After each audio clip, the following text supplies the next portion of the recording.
that bit. For once, got a problem with sunshine. Doug's setting people up. Doug is hit record while you're doing that. Just getting in a lot of branding. It'd be amazing. For once in the shed, I've got the problem of sunshine, but Doug doesn't let me talk about weather, so we'll move on. Yeah, it's been a while since we talked about weather. Peter, what's up with the weather? It's hot in the shed today, Doug. That's my report. Have you ever seen what's it on Family Guy when they go to that Ollie Williams, the weather guy? Like, what's the weather out there? It's raining. Yeah. Well, it's hot in the shed. I can tell you that. I'm a little draggy this morning. Not gonna lie. I'll be perked up once Chris joins us, but it's early. It's early over here, Peter. What time is it? 9:12. He's 9:12. It's like almost lunchtime for you US folk. Wow. Ouch. I felt that one personally, but sort of true. What time do you eat lunch, Peter? That depends. Pretty early today, to be honest.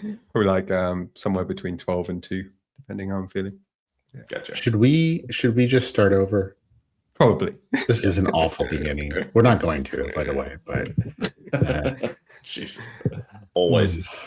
All right. So I'm just tired. I'm not gonna lie. I'm just really tired today. Well, I feel like I could fall asleep. Yeah. Well, maybe crack open a cold one. Okay. Dylan, are you drinking at 9 a.m. in the morning? I mean, sparkling water, but yeah. With THC? No. No. Creatine? Is that a thing? Are you serious? Yeah. People put THC in their drinks. In water? In bubbly water? We need to get we had Jacob on. We had Jacob on from Karma, right? Jacob and Brian. Yeah, that's one of our earlier episodes. Yeah. No, we've done so many episodes, I can't even remember who we've had on. You said he was the best guest at the time. I say that along with every single guest, but that's okay. Yeah. Wasn't Ladder Reed? Didn't they also have a? They have a too? Yeah. But you should, Dylan. You should chat with them at Scout, which we're going to talk about today. You can chat with both. Actually, are the Ladder Reed guys coming up to Scout? I don't know. I've got to call them. What the hell, Dylan? What are you? Sorry, I should be on that. Yeah. Why don't we pause the show a minute and you give them a ring? Right, I'm just going to text them because ask them for your credit card information. And tell them that you'll sign them up. Yeah, I don't want their credit card information, but Scout does. Scout does. So this is we're doing a little promo stuff. Peter and Dylan, you guys are so famous now that people want you to advocate for different programs that they're putting together. I don't know about that. Dylan, by the way, I nominated you for a Making Waves Award at a different conference that we won't name because we're talking about one specific conference here. I have a couple notes for Chris when he comes on today, how to improve the conference. One of them is to give awards out, I think. Wow. But I want to make sure you get one. So we have to rig I'm not a big fan of the old awards, Doug. We have to rig. All right, not because I've never won one. Peter, the caliber of people winning these awards, I'm surprised that you are. Wait, are we gonna get hate mail now? You know what? We'd be screwed if Chris is like. We will if you talk about the subject. What, are we not allowed? We're not allowed to speak our minds anymore, Peter. We were at a different conference. We were at a different conference. This is a conference episode. We were at a different conference, and we started taping a show. And Peter and Dylan made me redo the show because I had notes on the conference. I don't know why. Why is that wrong? Don't we want to improve things? We do, and we do want to be honest. However, just being hateful, Doug, is not the same. Wasn't strong notes? Strong notes. Oh, Doug. Strong. I can't help if people take what I say the wrong way. You know, one conference that I don't have any notes on, other than my sarcastic suggestion to have an award ceremony, which we are going to feel awful if Chris is like, we were going to do that. That's our first definitely, now. We'll definitely edit this out if that. No, we definitely won't. We cannot. We don't pay enough for anything, so that's not possible. Peter. That is true. That's the truth. Guys, I just want to let you know, it's okay to disagree with people on things. Agreed. Just FYI. Oh, yeah. Dylan, disagree with you. Dylan, disagree I'm with agreeing me. with you. No. Yep. It's okay to All be right. offended. You know as what, well. guys? This is people are not going to sign up for this conference if we don't get guests. That's okay. Let's get into it. Should we bring the one, the only, the master of ceremonies of Scout InsurTech, the CEO, the leader extraordinaire, soon to be the next governor? I don't remember what the office was of Ohio. Chris Luiz, guys. What's up, guys? Chris. Hey, Chris. Great to be here. Are you regretting your sponsorship or us advocating for you of Scout yet? I don't know if you've seen any of the shows where we've leaned in. We've held people hostage on the show until they sign up for the event. Dylan has actually gone around Richmond, and I know he's going to go to other cities soon, and is just signing people up, taking their credit cards out of their wallets and entering their information. I've got a baseball bat. I wrapped some like Constantine wire around it, and I'm just like threatening kneecaps, saying "Sign up now." Yeah. All right. You got to get the Clover card reader on there too, so you can just swing and swipe at the same time. No, that's I like idea. that. Yeah. I like that. Yeah, they can hold it up. The interesting thing is everybody that we threat says they've already signed up. So Yeah, that's amazing. yeah. So I haven't signed anyone up with my baseball bat. Yeah, we didn't even have to do that. So Chris, really seriously, got a very important question. This year, is there going to be an award called the Scouty? Yes, it's going to be a statue of somebody holding a magnifying glass, looking. Should it at be you? I'm going to be the statue. They're going to be somebody looking at me, and it's going to be the Scouty. Yeah, I love it. I love it. Now I do feel bad for making. You're the big fun winner. of this award. Chris, you're not doing one, right? There's no award ceremony. No awards. No, we don't do that. We don't do that stuff. So No offense to the people that do that, I'll or take people it. that have won awards at different events. We're proud of all of you. You do very hard work for the industry, so be proud. Don't take anything serious that we say. Yeah, it's like there's a methodology between those awards things, and part of it is to get the people that are nominated to come to the conference so you can put them on your flyers and talk about them on LinkedIn. The other is because some of them may not come unless they win that award, so you can get them up there and then put them on your flyers and put them in front of your sponsors. To some effect, that's effective, and there's some community aspects too. But a long time ago, like when we were first bringing this together, the question was always, so you're running a pitch competition? And I said, no, I'm not. That's not what I'm doing. You've already won if we've selected you. So congratulations. And that's it. Also, no trophies, better or worse. Sorry, guys, no trophies. Yeah. So Chris is adopting the everyone's a winner approach. Not at all. I'm joking. Not at all. Yeah, I'm adopting the Chris, Andrew, and Mike, my partners at Scout, are selecting the winners, and we're not going to have some sort of elective process. That's what I'm electing. It's more of a dictatorship. Dictatorship. I like it. All kings all day. I was joking with the guys over the weekend that we should circularly nominate ourselves for an award that's coming up. That would be fun. And Dylan thought I was serious. And by the way, I thought he was serious and told him, no thanks, I don't want to be nominated. So just be clear. And I said the joke doesn't work. The joke doesn't work if we don't all nominate ourselves. And then he realized it was just for fun, which I still think we should do. But Chris, you're our first repeat guest, FYI. We are going to have William Pitt on in a couple of weeks to talk about the new organization. But I don't think that even counts because it's him on representing a different thing that he's working on. So this is our probably only second guest representing the same organization that person came on to speak about the first time. And that's how much we love Scout. Not just because you guys are paying us, Dylan, what was it, like 400,000? It's a lot of money. It's a lot of money. I almost quit my job. That's not even part of it. It's just like we really, really like Scout, and for serious, we are.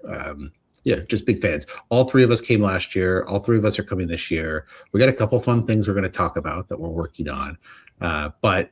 Instead of we're the three of us are trying to do something new on these shows where we let our guests speak instead of the three of us. So, So Chris, For the people that don't know, that have been living under rocks, maybe they came back from a different planet and they don't know what Scout is. Why don't you talk about it, and then talk about the conference as well? Sure. So I think one of the most important things is how we became what we are versus how some of not just in how most conferences come into being. And that I say that we accidentally started our company by buying beers for people in insurance, which is true. So we were running social events, and we just asked people what they wanted. And as it was more access and understanding of the early stage startup market, bigger events, and some other things that we do, maybe activity in more cities. So that's what we did. We started off trying to fulfill a need within the market versus trying to create a big event. And I don't think of us as an event company. We're an ecosystem company that brings people together to better engage with technology and insurance technology. And we do that in part through, the conference is the biggest thing that we do every year. We had 453 people in the door. And I know this is true. This is not registrations. We actually use math to count up the number of people that come in through the door, and we will share. I counted. I verified. It was 453. I know exactly how many it is. And well, there's some people that snuck in, so it could be a little bit higher, but I'm not, you are going to pay for your ticket this year, Doug, by the way. So, and I'm just going to give you my wallet. That's take what you need. That's probably best. Yeah. I'm going to get a lot of other people on there too. We'll get this filled out. But we're running. So last few years, we've grown 40% year over year attendance. This year, we're growing closer to 60% based on days to the conference and ticket sales. That puts us, if we scale that out, and it's bumpy, the event registrations, at about 700 people this year, greater than 700. So I would say that we get at least 600 in the door. And that, again, is going to be, that's based on attendees, not registrants. So registrants would be quite a bit higher. But I'm not going to use that number to try and solicit additional sponsorship dollars from folks because, I don't feel like we should do that. Don't need the money. You guys are just too successful. I just don't need it. Like, I've won all these awards and they keep giving me stipends and it's been amazing. It really has. But as far as production of the conference, we think of this a different way. There's no real educational content, not because I don't love junior people, but because they don't make decisions. And there's no high level thought leadership, come in, build your personal brand stuff on the main stage. Because I'm the only one that gets to do that at the conference. I'm just kidding. It's your conference. Do what you want. Right? I get something. Yeah. Well, because those folks don't stick around and make deals. Their employees are doing that. So when an executive talks to me about whether he should come, I say, I don't know. You want to take 25 meetings in an afternoon with early stage companies? And if they're like, no, I pay somebody to do that. I'm like, okay, great. Send them. Yeah. Because that's what we do. We're about getting people together that can make decisions about doing things in our industry. And to support that, we bring some of the folks that don't get as much visibility because they are not winning awards. That's not true. Pitch awards, they won some of these, but pre-seed to Series A, U.S. market entry, insurance vertical entry companies that don't have a castle at ITC or any other conference because they can't afford it. But they're doing new and interesting and novel things, and they should be on the radar of the biggest carriers, brokerages, reinsurers, capacity providers, et cetera, et cetera, et cetera. And it's our job, hence the name Scout, how we position ourselves. You can't see me, but I am putting just one finger up, Doug. You get to pick which one it is. And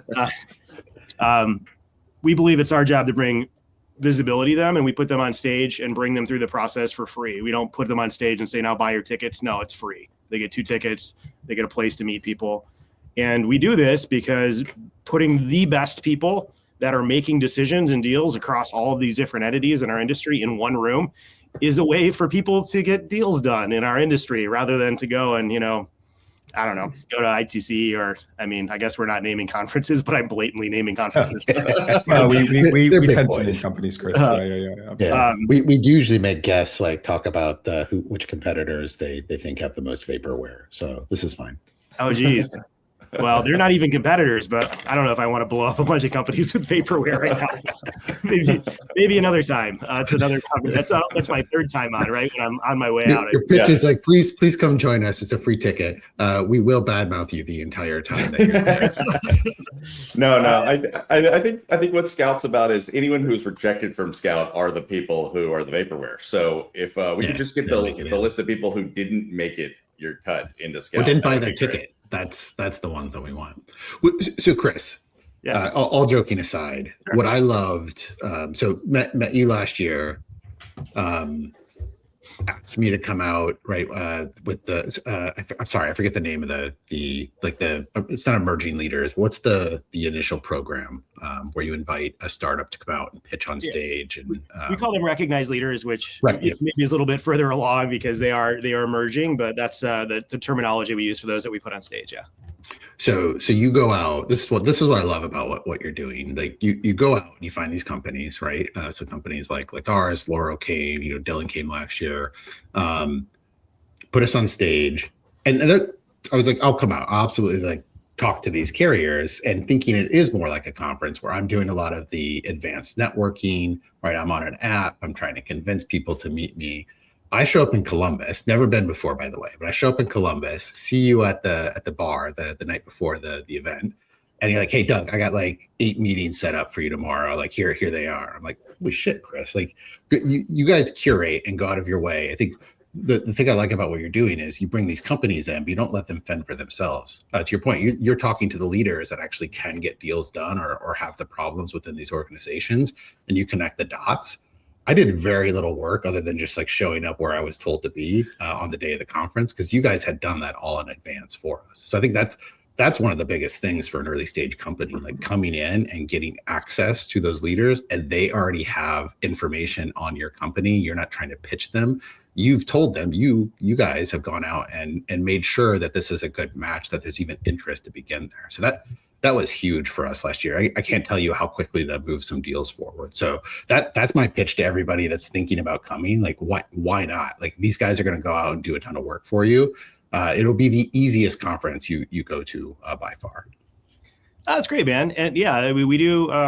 And I tell folks all this all the time, and they're always trying to look for what the hook is. And I'll tell you what my secret hook is. What I'm trying to do is I'm running a free tech accelerator and putting early stage companies up on stage for free, because my primary product is externalized innovation support to carriers and brokers. It's not throwing events. That's what it is. So if the carriers and brokers come to me and they say, these are the problems I'm solving, and I'm like, great, I got 5 companies that are solving that or a similar problem, you should meet them. They're going to pay attention to me because they've already bought into sort of me being an external expert that can help them with that. And you saw this last year, we do everything that we can to get the information about the companies that are joining us on stage in front of these folks. Everyone at the conference, not just my partners. We put together a deck with their profile, what you're doing, links to assets. This year, we're going to include headshots of who is coming. Also for our member companies, we're going to do this as well, build a parallel deck. So my partners on innovation and strategy teams and investment teams can go through and look and be, these are all categorized by whether it's, MGAs or claims technology companies, et cetera, with a number of tags that they can search. Make it easy for them to discover it. It is not easy to discover a company or a handful of companies that are going to meet your needs at a lot of these other conferences, because what you see is their logos. And maybe their BDR is reaching out to you, which we get very few BDRs at the conference too, because I don't have booths. And I think booths they're like flypaper for BDRs. And that's fine. Everyone needs business development people, but if you don't have anywhere to put them and they can only take executive meetings and they're not prepared to take executive meetings, maybe they're not coming to the conference as a boondoggle, which is our intent. Yeah.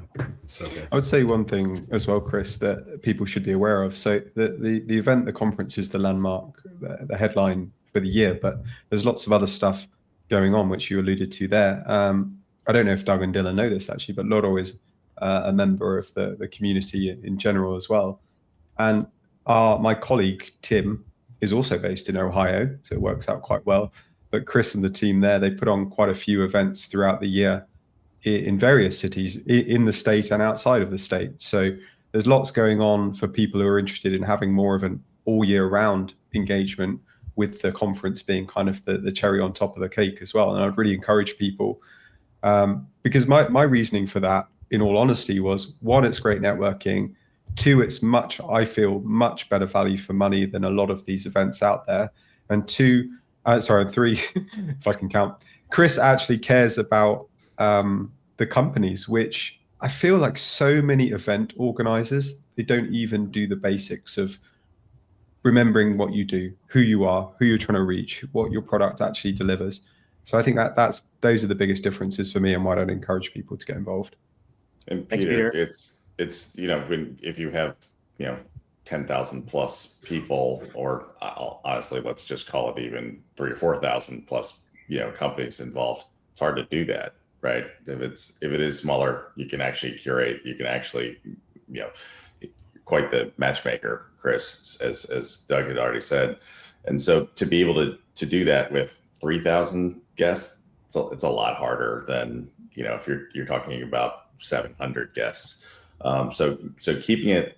This is one of the things we discussed last time on the show, which is, we'd love to see Scout grow. We also don't want to see Scout become, a RIMS annual conference, where it's 10,000 plus people. That's an intense thing. It's a totally different world, and it just doesn't feel like Scout.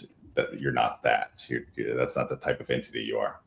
We're not. And that's something that we've been internally discussing too, and how we prevent that. We're growing so fast right now. Like next year we could be looking at 1,200 people at the show. And then it gets to the point where it's like, well, who's here? How do we understand them? Like, is the early curation that we're doing even relevant if I'm giving somebody a list of 250 companies? Like, they're not going to be able to get through it anyway, right? Now, this is what I think, and this is like probably not the most revenue centric way to think about this, which frequently I have, but I still want the early stage companies. I still want the carriers and brokers. You know what? The bigger tech companies, they could pay a lot more money then. So maybe I triple the ticket prices. Maybe I double up membership prices. Maybe I make it member only for companies that are greater than a certain size. And I think that's all reasonable ways to do that and keep it from being, multi-billion-dollar companies sending 20 and 30 people because the ticket cost is low and they know they have access to all these carriers and that they're going to be, trying to scoop up as many meetings as they can, because that's not what we want. So anyway, of course, you'll grandfather tourists in with the low ticket prices. I don't want to have to pay a lot. I want everybody else. You should charge more, but not me. Well, right? Tourist is a member, I think. I don't know if you've paid your invoice. Yeah, I haven't. I do need to do that. That was very likely. Yeah. Thank you, Chris. If you want to do that right now, Doug, we can pause. Yeah, let's do that live on the show. Bring your screen up. Making fun of everyone not paying for the conference. Listen, Peter, you're not the only one supporting monetarily Scout. Chris and I got some things going on. You don't need to worry about that. In fact, that's good. You're over in the UK. Chris and I are going to do something in New York next week, and Dylan, you're not invited either. That's what I'm hearing. So it's very exclusive. Alluded to on other shows. Yeah. Doug, I certainly assume that you would have invited Dylan and Peter if they could make it in. Is that not? Oh no, hell no. No, that's a false. Are you kidding me? Just to be clear, I'm running a tight operation here, Chris. I don't have money for these two knuckleheads over here. Unless you got actually, Doug, are you flying straight from Miami to New York? Is that what's happening? Well, no, seriously, that's a real question, Doug. Because I'm hanging out with Doug in Miami here, starting in like 2 days. I know. I will be going from Miami to New York. Oh, cool. There's a flight. I invite you to my thing, and you don't invite me to yours. I get it. It's cool. It's cool. I am like mooching off of Dylan's good friend on a boat, and I guess going to his golf club. As well. We'll talk about that later. Yeah. Okay. Well, I didn't you brought it up, Dylan. Chris, by the way, you were invited to this as well. I know you were busy. Peter, you were invited. So to be clear, Dylan is much more friendly with his invites than I am. We try and give this Chris, impression on the show, Chris, that everyone's like a poor startup InsurTech founder, and then all Doug, especially, and Dylan talk about is going on the boat in Miami with their friend and going to these expensive golf clubs. Yeah. It's a real tough life, starting a business. Yeah. Chris, I want you to come. We have a very exclusive golf event that we do in Ireland, InsurTech Golf. Only the top InsurTech people are invited to it. Also, be clear, 2 total people were there this year. That's how exclusive. It's very elite. It was. And they can't play golf. Dylan and Peter are a little miffed. They're a little butt sore about it because they didn't make the cut. So, Chris, maybe to get back to the show, there's some relevance here. I think you guys can kind of become the Harvard of these organizations, right? Because you don't want everybody coming necessarily. You do want it to be curated. Like, I almost like the idea of there being a type of acceptance rate. Like, it's a badge of honor. Like, I'm in Scout, and it's not so much how good you are as a company. It's just like where you are as a stage. Do you fit the profile? And then to your point, from the carrier side or from the enterprise, the incumbent side, like, are you the right person? Like, are you willing to put the work in to come to this event? It isn't something where you're just going to be on stage for 20 minutes. It isn't something where you're just going to be able to sit and have people come to you. Like, you're going to have to do these conversations, and it's going to be an intense day, but worth it, you know, if you're trying to get value out of it.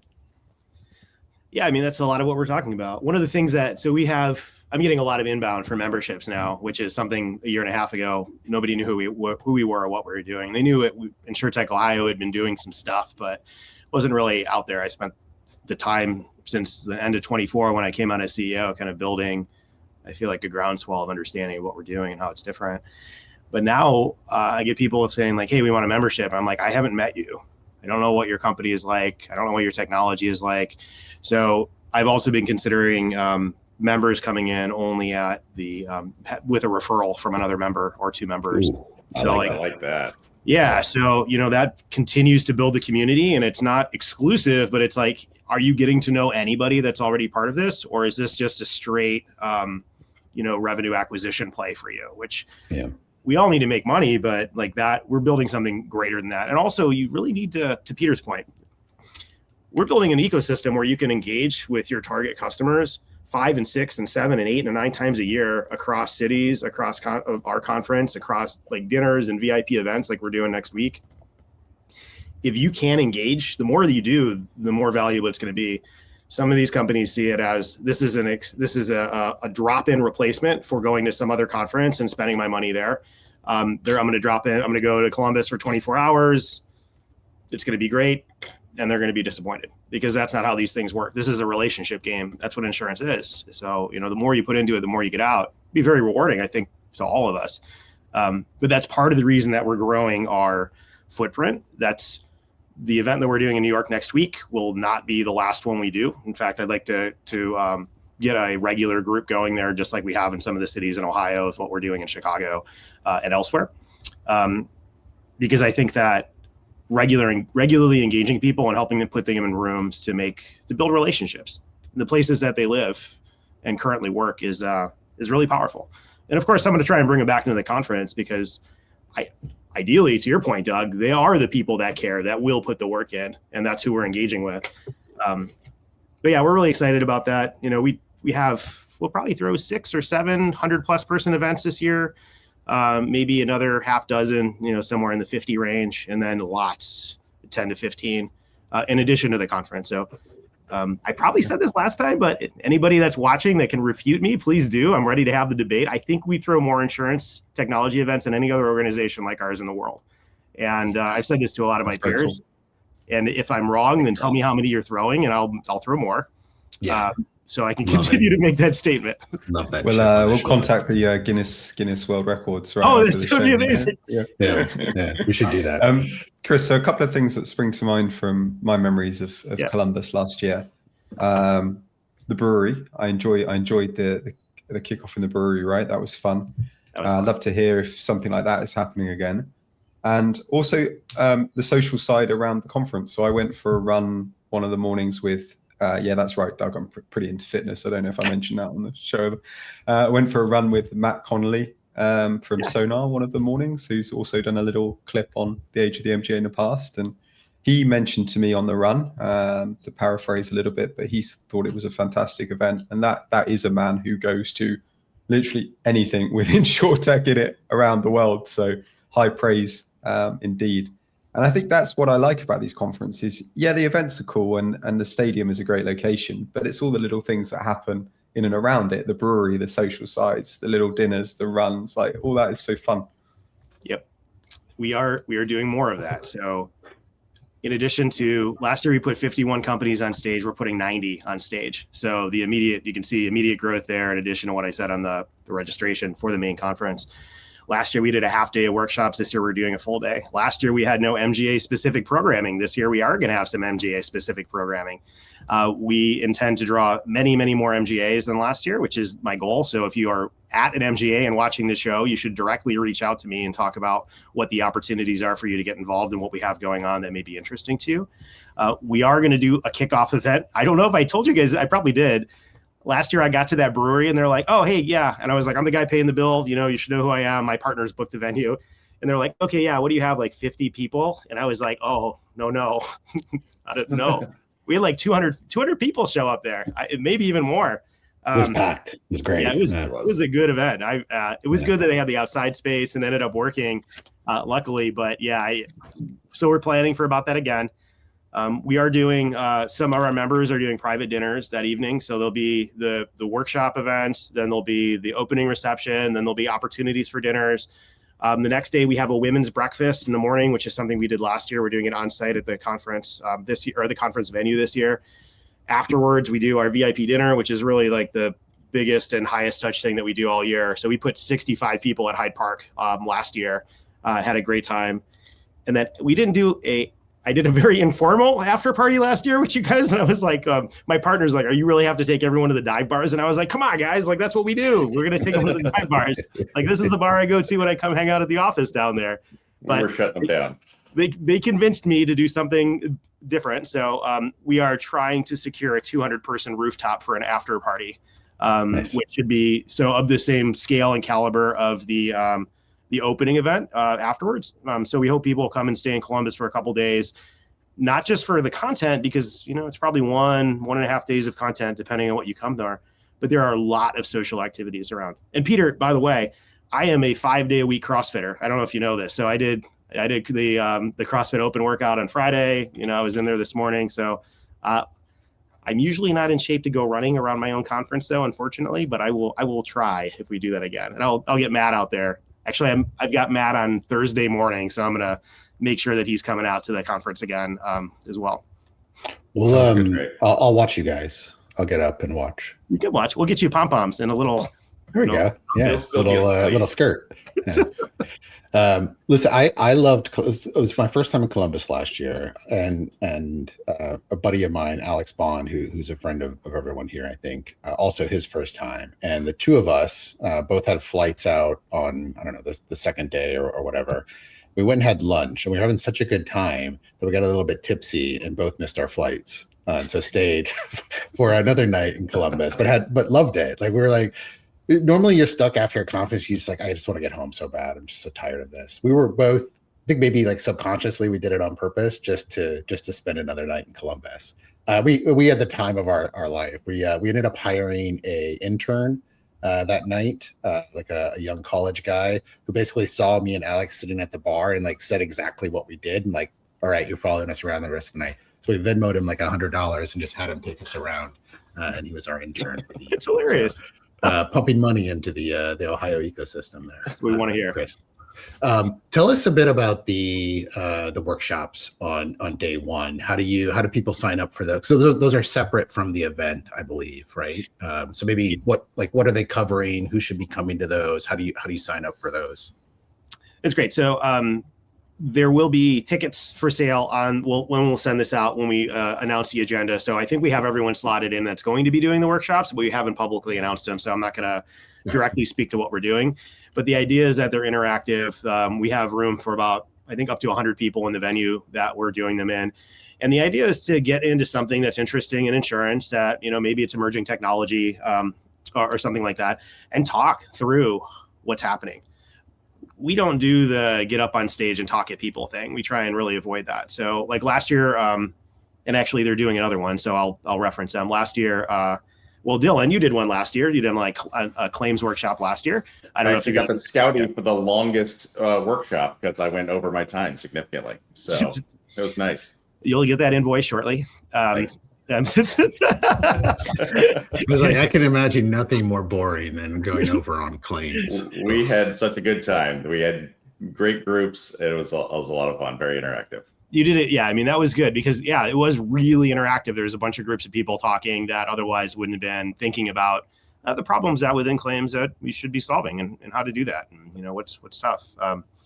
Another one we had last year, a repeat will be NIA 1. Scott Zambucci from NIA 1 last year did. get an overview of like effective innovation and like bringing things into insurance companies and really big enterprises, consistent across that. They work in financial services and insurance explicitly, but really good information for people that are trying to understand how to get away from the innovation theater and do things. How do you actually bring things in? How do you make it work? How do you measure that? How do you go faster and minimize risk? These are big issues for our industry, and frankly, like things that I was passionate about helping fix when I was at Progressive, and then beyond that, but not so successfully, right? Like they do a good job, but enterprises move at their own speed, and no matter who wants to think otherwise, you still get pulled to their speed, and that's kind of how it works. But so there's why is that, Chris? I'm really interested in that topic. So obviously, as a lot of early stage InsurTechs coming to your event, they all face that similar challenge of slow adoption from particularly the bigger players. What are some of the things you've kind of learned on that exploration you've been on? Oh man, awesome question. So I lived, for better or worse, I was living enterprise procurement for like 10 years. So I was at Progressive as I got hired in there to do AI work, so I'm familiar with that stuff, and then had an internal consulting role in the context of which I was bringing some companies in.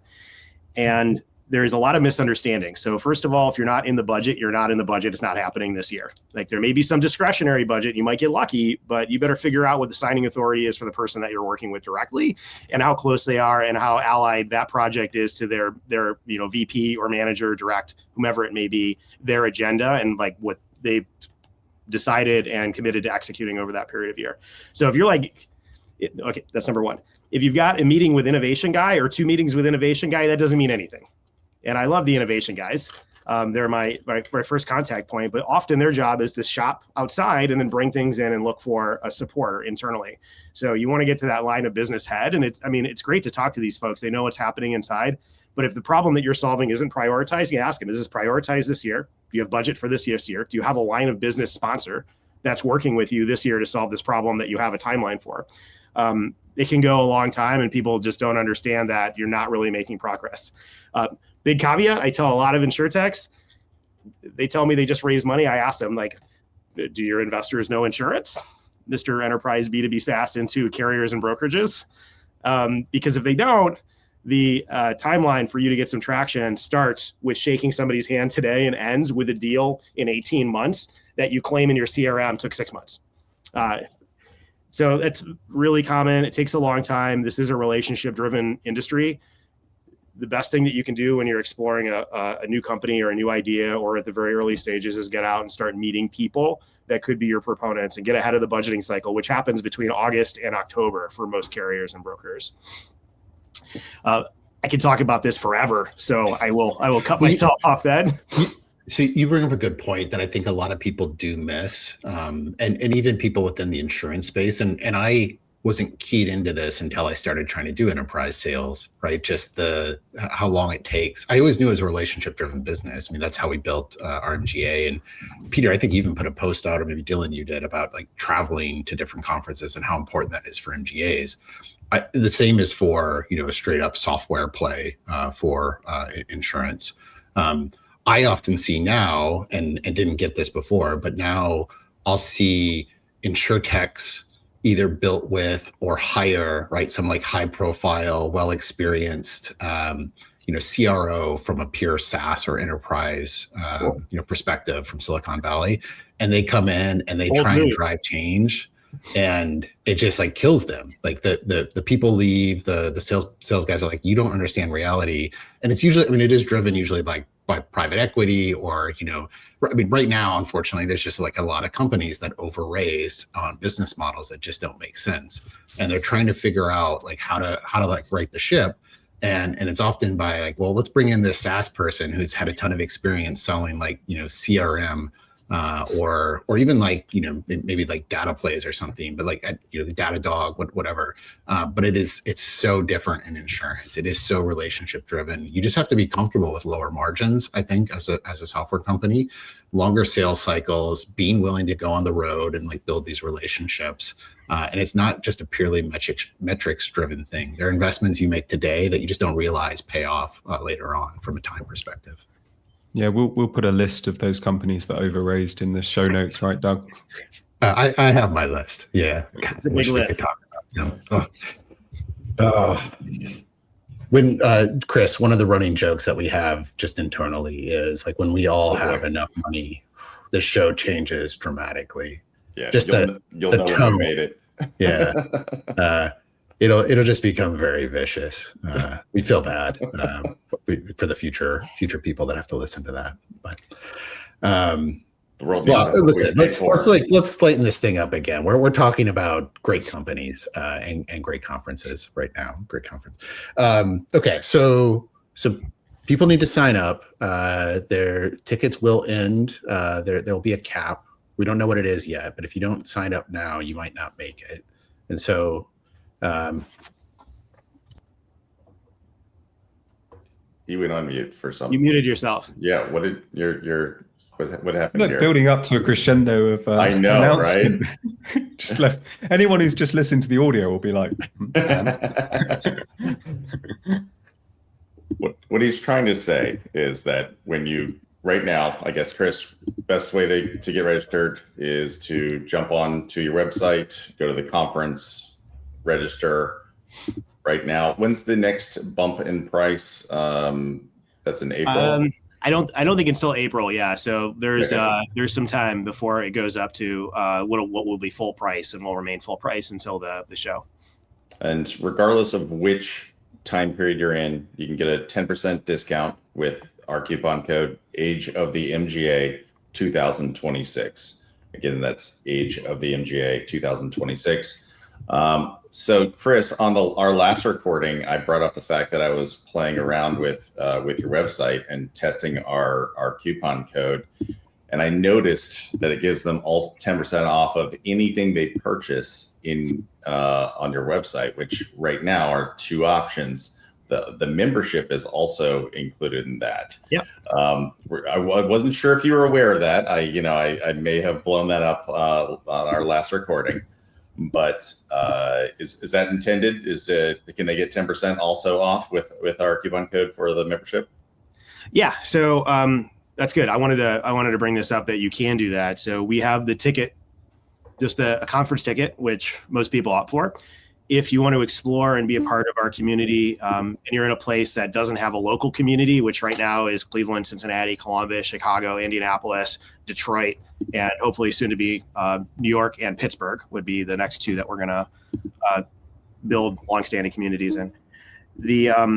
What that does is gives you access to some of our other events. So as an example, the thing that Doug and I am doing next week in New York, nobody knows about it except our members and a few people that we've invited intentionally for the reasons that we talked about before. We want to keep the quality of that room very high and not just open it up. This is also a free event too. So it's not like I'm charging $100 or $150 to come and get in a room of 50 insurance and insurance technology executives and investors. I'm choosing people that I think would contribute to that room. So if you want more visibility and access to our virtual programs and some of our VIP programs we run all year round, that is one way to do it. And right now, the cost of that is only the cost of a full price ticket. So if you're expensing this, it is absolutely invisible to your whomever it is that may be paying for it, that you're not buying just a conference ticket and that you are spending a little bit more to get extended year-long access. We also do events around other conferences. So I did something last year around a conference in Nashville. We'll probably do that again. We'll probably do something in New York as well, and around some of these other things. ITC I don't usually because it's so busy, but the other smaller conferences that I go to, I like to throw small events, happy hours, dinners, and you'll have access and visibility into when those things happen. Sounds great. Well, Chris, I got to say the one disappointing thing that I didn't hear is that Richmond is not on one of that list there of your upcoming cities. We're gonna have to talk about that as the ENS capital here. We have a huge number of insurers. I think we should definitely have a conversation about bringing Richmond into that. Yeah. Okay. I mean, let's do it. The way that we do that is I wait for somebody that lives in a new city to reach out and be like, "Hey, Chris, how come you aren't doing things here?" And I'm like, two other people that are interested in helping me organize? And when that answer is yes, then we're like, okay, let's get an initial event to kick it off, invite a bunch of people and see what we can do. Great. We should also do something in London, Chris, one day. Do a little Atlantic Bridge, do some events. I would like to. let's see how this conversation with Matt Connolly goes on Thursday. Good idea. Perfect. Yeah, but I London is on my target list for some sort of event, if not at least a social event over the next year or so. But after the conference, usually Q3, Q4 is when we're doing more of the on-site stuff, just because it's so busy for us leading up into it. Well, Chris, Fantastic. I greatly appreciate you joining us today. Doug clearly has some technical difficulties, along with other difficulties he has in his life. So just want to thank you for being here and let you know that there's a possibility that he will not stop recording forever, as his computer seems to be broken and he controls that. So thank you so much for being our guest. We'll talk to you quite a few times before the conference, but we'll see you at the conference as well. Wonderful. Hey, thanks so much, guys. Always a pleasure. Thanks so much, Chris. Thank you. See you later. Thanks, Chris. Bye, Chris. See you guys. Bye.